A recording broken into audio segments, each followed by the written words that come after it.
Aujourd'hui, on s'attaque à un truc, un des tabous les plus anciens, les plus profonds et vraiment les plus universels de toute l'histoire humaine. Le plus intouchable même, on pourrait dire.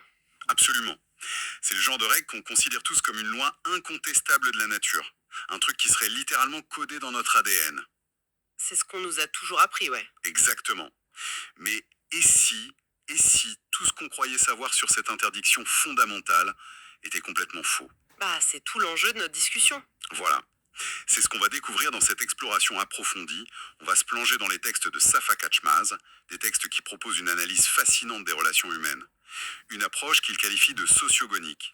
Un terme un peu barbare au premier abord, c'est vrai. Ouais, un peu. Et donc, notre mission aujourd'hui, elle est assez audacieuse. On va déconstruire une définition qui a plus d'un siècle pour redéfinir comment les sociétés tracent vraiment les frontières de la famille, de l'appartenance et même de l'amour. Tout un programme. Mais juste avant de plonger là-dedans, ce mot sociogonie, ça sonne comme un concept de laboratoire ultra pointu, quoi.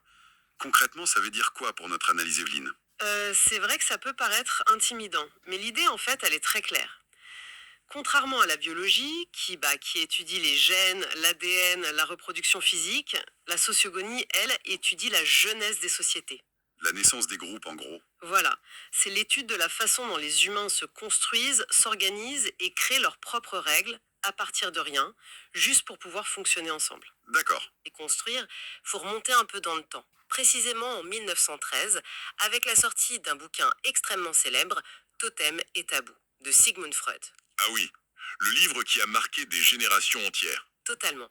Et depuis ce bouquin, le monde moderne, la psychologie et même l'anthropologie classique ont gobé, presque sans broncher, l'idée que le fameux tabou de l'inceste, c'est une affaire purement biologique. C'est la version officielle, quoi. C'est ça.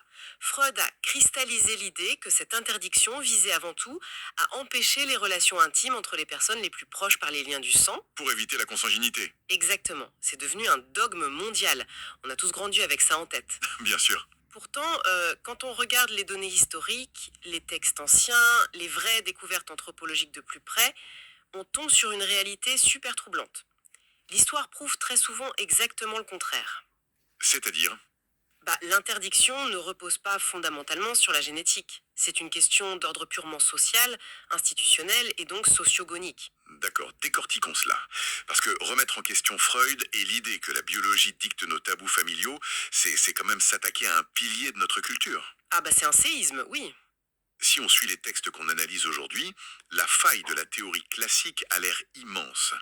Les sources affirment que Freud, mais aussi des figures comme Claude Lévi-Strauss, avec sa théorie de l'échange des femmes, se sont tout simplement plantés. Ou en tout cas, ils ont regardé le problème à l'envers. Ouais. Leur théorie sur l'évitement de la consanguinité s'effondre face aux archives historiques, c'est ça? L'effondrement est spectaculaire, oui, quand on accepte de regarder les faits. Les archives montrent un paradoxe historique hyper frappant. Lequel? Si on prend l'Antiquité, dans des civilisations très complexes, la Grèce antique, l'Égypte pharaonique et romaine, ou l'Iran zoroastrien, on s'aperçoit que les mariages entre frères et sœurs utérins, donc nés du même ventre, De la même mère, ouais. voilà, ces mariages étaient non seulement documentés, mais souvent très fréquents et totalement légaux. La biologie n'était pas un obstacle pour eux. Et c'est là qu'est le paradoxe. Parce que d'un autre côté, on a des interdits hyper stricts ailleurs. Exactement. À l'inverse de ces mariages consanguins acceptés, on trouve dans plein d'autres sociétés des interdictions absolues de mariage entre des gens qui n'ont aucune goutte de sang en commun, aucune génétique partagée. Et s'ils se mariaient, c'était le crime absolu. C'est ça. Si la règle de Freud, basée sur les gènes, était vraiment universelle, ce schéma asymétrique n'aurait aucun sens. C'est clair. Ce qui est fascinant ici, c'est la cécité étonnante de l'anthropologie européenne du 19e et 20e siècle. Comment ça, ils étaient aveugles? Ces chercheurs brillants ont fait le tour du monde. Ils ont étudié les familles en Afrique, en Océanie, pour trouver des règles universelles. Mais pendant tout ce temps, ils étaient totalement aveugles à leurs propres rituels en Europe. Ils cherchaient des réponses très loin alors qu'ils avaient le nez dessus? Exactement. Ils ont ignoré les systèmes d'alliances sociaux sous leurs yeux pour imposer une vision biologique hyper moderne. Mais alors, attends. Si ça n'a fondamentalement rien à voir avec le sang ou l'ADN, qu'est-ce qu'on est en train d'interdire au juste? C'est là que le vocabulaire change tout. Ouais, dans les notes, on parle de remplacer le mot inceste. Le texte propose d'utiliser le terme inceste, écrit en deux mots, avec un trait d'union. Qu'est-ce que cette nouvelle définition sémantique vient changer? Elle change absolument tout. L'analyse socio-dasagonique décortique l'étymologie du mot. Le préfixe in signifie simplement à l'intérieur de. D'accord. Et la racine, qui a donné des mots comme gens en latin, secte ou caste, ça désigne l'unité sociale de base. Le clan, la lignée, la caste. Ah, je vois où on va. Donc si on assemble les deux, l'inceste, ça décrit pas du tout une interdiction liée au sang. C'est l'interdiction formelle d'avoir des relations intimes ou de se marier à l'intérieur d'une même unité sociale. C'est lié au groupe, pas à la génétique. Voilà. L'interdiction est dictée par l'appartenance à un clan donné. La génétique n'a rien à y voir, c'est une frontière sociale pure et dure. La théorie a l'air imparable sur le papier.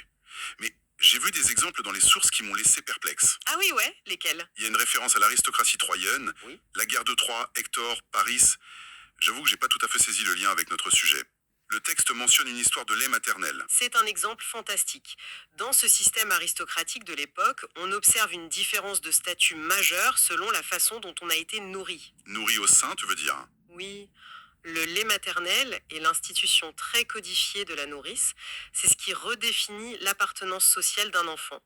L'enfant n'appartient pas forcément au groupe de ses géniteurs biologiques. Il appartient à qui alors? Il appartient au groupe social de la femme qui le nourrit. Le lait crée une parenté absolue.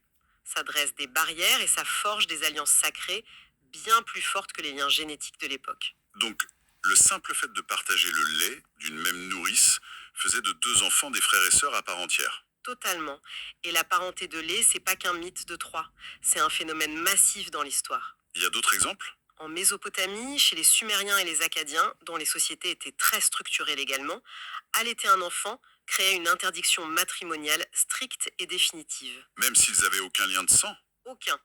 Un garçon et une fille nourris par le même lait devenaient des frères et sœurs sociaux. Ils pouvaient venir de deux familles biologiques différentes, mais la loi de l'inceste s'appliquait à eux avec la même sévérité que s'ils partageaient le même ADN. Sous peine de grosses sanctions, j'imagine. De sanctions terribles. C'était le lait, pas le sang, qui traçait la frontière du clan. D'accord, mais faisons l'avocat du diable un instant. C'est fascinant culturellement. Mais même dans l'Antiquité, les humains observaient la nature, non? Ils voyaient les conséquences de la consanguinité sur leurs animaux. Oui, l'élevage, bien sûr. Donc comment pouvaient-ils ignorer complètement l'aspect génétique pour eux-mêmes? Il n'y avait pas un risque évident à long terme? C'est la question que tout le monde se pose avec notre regard moderne. Mais il faut se rappeler de trucs cruciaux. Je t'écoute. D'abord, ils n'avaient aucune notion de génétique formelle. Et surtout, le taux de mortalité infantile était tellement effroyable dans l'Antiquité que les tares génétiques récessives étaient complètement noyées dans la masse des décès dus aux maladies ou à la malnutrition. Ah oui, c'était invisible en fait.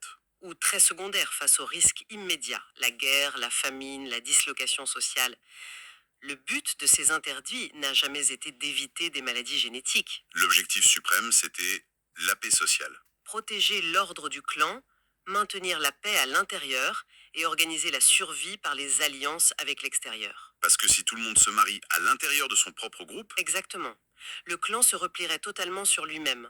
Aucun réseau, aucun échange pacifique, aucune alliance diplomatique ou économique avec les voisins. c'est un suicide diplomatique. L'inceste force les membres d'un groupe à aller chercher des partenaires ailleurs, pour tisser une toile d'alliance qui garantit la survie de tout le monde, de la diplomatie primitive pure. C'est une mécanique implacable. Et on retrouve cette volonté de créer des murs sociaux avec la parenté spirituelle d'après le texte. Tout à fait. Ça parle du christianisme. Le rituel du baptême crée un lien de parenté qui génère des barrières infranchissables pour le mariage. C'est le même mécanisme à l'œuvre. Deux personnes avec le même parrain ou la même marraine pouvaient pas s'unir parce qu'ils étaient frères et sœurs spirituels. C'est dingue. Et on le retrouve dans l'alévisme aussi, avec la fraternité de l'au-delà, le Aïrit Kardashli. C'est quoi ça, exactement? C'est une proclamation sociale, rituelle entre deux personnes. Ça crée un lien éternel et ce lien devient un mur infranchissable pour tout mariage futur entre leurs lignées, sans considération pour le sang. La société invente une parenté qui écrase la biologie pour s'organiser comme elle l'entend. C'est exactement ça. Et le plus fou dans tout ça, c'est qu'on trouve encore des échos de cette organisation tribale aujourd'hui dans notre quotidien banal. Souvent là où on s'y attend le moins, oui. J'ai adoré l'anecdote dans le texte, sur la France moderne. Nous sommes en 2026, dans des hôpitaux ultra modernes. Et le questionnaire prénatal classique pose toujours cette question. Allez-vous allaiter le bébé? Et on se dit tous que c'est juste médical. Voilà, une question de nutrition ou d'organisation pour la maternité. Mais l'analyse sociogonique y voit autre chose. C'est un héritage culturel profond. Pendant des siècles en Europe, savoir qui donnait son lait permettait de structurer la société, de définir qui appartenait à quel groupe, de tracer les héritages et les alliances, surtout quand les nourrices étaient courantes chez les riches. Et la sociologie moderne a du mal à décoder ça. Mhm. Parce qu'elle est focalisée sur le modèle biologique de la famille nucléaire. Aujourd'hui, on pose la question par habitude administrative. On oublie totalement qu'avant, la réponse définissait le statut social et légal de l'enfant pour toute sa vie, C'est vertigineux de réaliser que notre bureaucratie médicale porte les cicatrices de lois tribales aussi anciennes. n'est-ce pas? Mais attends, si l'inceste consiste à interdire les unions à l'intérieur du clan pour forcer des alliances, l'histoire est pleine de contradictions. Que se passe-t-il quand une communauté décide de faire l'inverse? S'isoler, tu veux dire? Ouais, qu'elle se sente menacée et ne veut surtout pas s'allier avec les autres groupes. Eh bien, c'est là qu'intervient le second concept majeur de la source, l'exceste. L'exceste, le reflet inversé. C'est ça. Si l'inceste, c'est l'interdiction de se marier à l'intérieur, l'exceste, c'est l'interdiction formelle et absolue de se marier avec quiconque se trouve à l'extérieur de l'unité sociale. Fermeture totale des frontières. Le mariage n'est autorisé qu'exclusivement entre les membres de la même communauté. Le texte cite la communauté yézidi au Moyen-Orient pour illustrer ça. Le mariage n'est possible qu'entre individus appartenant strictement à cette communauté. Quiconque épouse une personne extérieure rompt la loi du groupe et s'en voit souvent banni. Et là encore, c'est pas pour gérer le patrimoine génétique. L'objectif est identitaire. Purement identitaire et protecteur. C'est une stratégie de survie poussée à l'extrême pour préserver l'identité et la religion dans un environnement perçu comme hostile. Historiquement, ils ont subi beaucoup de persécutions. L'exoceste leur permet de tracer une frontière hermétique. Ça empêche le mélange culturel au religieux et ça garantit que les traditions restent confinées et protégées. Donc, inceste et exoceste, ce sont les outils ultimes de l'ingénierie sociale. Des mécanismes sophistiqués pour organiser le monde, oui. Et c'est là que ça devient vraiment intéressant.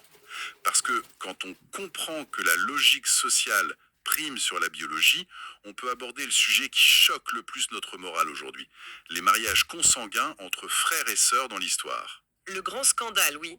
Comment ils justifiaient ça socialement si la génétique comptait pas? C'est la preuve ultime que le sang ne fait pas la famille sociologiquement. Imaginons une société antique avec des règles strictes. Une fille pourrait appartenir exclusivement au clan de sa mère. D'accord? Et le garçon, lui, appartiendrait exclusivement au clan de son père. Donc, biologiquement frères et sœurs. Oui, nés des mêmes parents, mais socialement, selon leur culture, ils appartiennent à deux clans totalement différents. Ils sont des étrangers l'un pour l'autre aux yeux de la loi de l'époque. Exactement. C'est une pirouette logique incroyable. Puisqu'ils sont de deux clans différents sur le papier, la règle de l'inceste s'applique pas à eux. Voilà, leur mariage n'est pas vu comme une violation. C'est même une alliance stratégique parfaite. Le groupe de la mère s'allie avec le groupe du père. Et les archives regorgent de preuves. Prenez les papyrus de recensement du Fayoum en Égypte, romaine. Ces documents m'ont laissé sans voix. On y lit un habitant du IIe siècle qui remplit ses impôts et qui déclare paisiblement aux Romains: je vis avec ma mère et ma sœur est aussi ma femme. Adelphé Kaiguné en grec dans le texte. Sœur et femme. Le maître écrit ça noir sur blanc sur un formulaire officiel. Et le contexte est clé. C'était pas un secret dans une cave. Ces recensements tous les 14 ans officialisaient la pratique aux yeux de l'administration romaine. Et les Romains enregistraient ça sans panique morale. Parce que ça correspondait aux structures sociales locales en Égypte. C'est fascinant de voir à quel point la norme est malléable. Et on retrouve ça dans les textes fondateurs des monothéismes. Dans la Torah, Abraham justifie sa relation avec Sarah devant un roi étranger. Il dit: elle est vraiment ma sœur, fille de mon père, mais non de ma mère. Et elle est devenue ma femme. Une justification magistrale, ça prouve que l'interdit ne frappait pas le sang du père. Ce qui comptait, c'était la ligne maternelle. Pas né du même ventre, donc pas de barrière sociale au mariage. Et on retrouve ce même flou chez les Hittites, où la biologie est un détail et le statut social est tout. Ce qui nous amène au sommet de la pyramide, le scandale des familles royales. L'endogamie royale. L'endoceste, comme dit la théorie.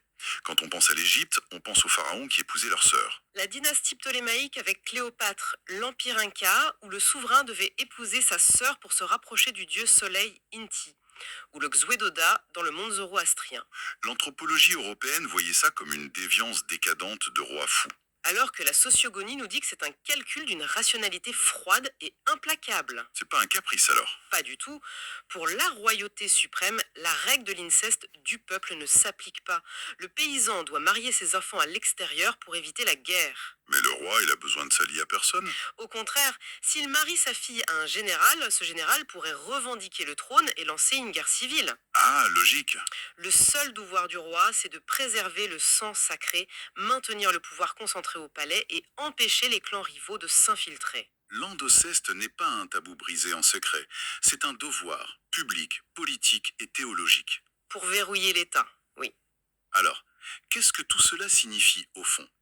Si on prend du recul sur Troie, l'Égypte, le lait, les rois, on réalise que le modèle de la famille nucléaire moderne est qu'une illusion. Une photographie très récente de l'histoire humaine, en effet. Les règles de mariage, qu'on pensait être des garde-fous génétiques de mère nature, sont en fait des codes-barres sociaux, des algorithmes pour gérer l'héritage, définir l'identité et asseoir le pouvoir. C'est un résumé parfait. Et un rappel de la nécessité d'appliquer notre esprit critique face aux dogmes établis. C'est clair. L'histoire est plus riche quand on arrête de la juger via notre biologie moderne ou nos paniques moraux. Cela soulève une question cruciale sur notre rapport au passé. Laquelle? Combien de textes anciens, de lois antiques avons-nous mal interprétés au dernier siècle parce qu'on y a projeté nos propres définitions récentes de la famille? L'aveuglement de l'anthropologie du XXe siècle est une belle leçon d'humilité. Exactement. C'est une conclusion qui bouscule nos certitudes. Et pour terminer, j'aimerais lancer une idée à notre auditoire. Puisque l'anthropologie a si longtemps ignoré que ses propres règles de parenté, comme les murs créés par le baptême, n'étaient que des constructions sociales déguisées en lois naturelles, Oui. on peut se poser une question troublante. Quelles autres lois prétendument naturelles de notre société d'aujourd'hui, qu'on défend avec ferveur, ne sont en fait que de vieilles frontières tribales invisibles? C'est la vraie question. Si nos tabous les plus viscéraux ne sont que des clôtures sociales tracées dans le sable de l'histoire, combien de nos définitions légales actuelles de la vraie famille paraîtront totalement arbitraires aux historiens dans 1000 ans? Une pensée vertigineuse. C'est sur cette réflexion qu'on clôt notre discussion. C'est la fin de cette plongée au cœur des structures invisibles qui façonnent notre monde. À très bientôt pour une nouvelle exploration.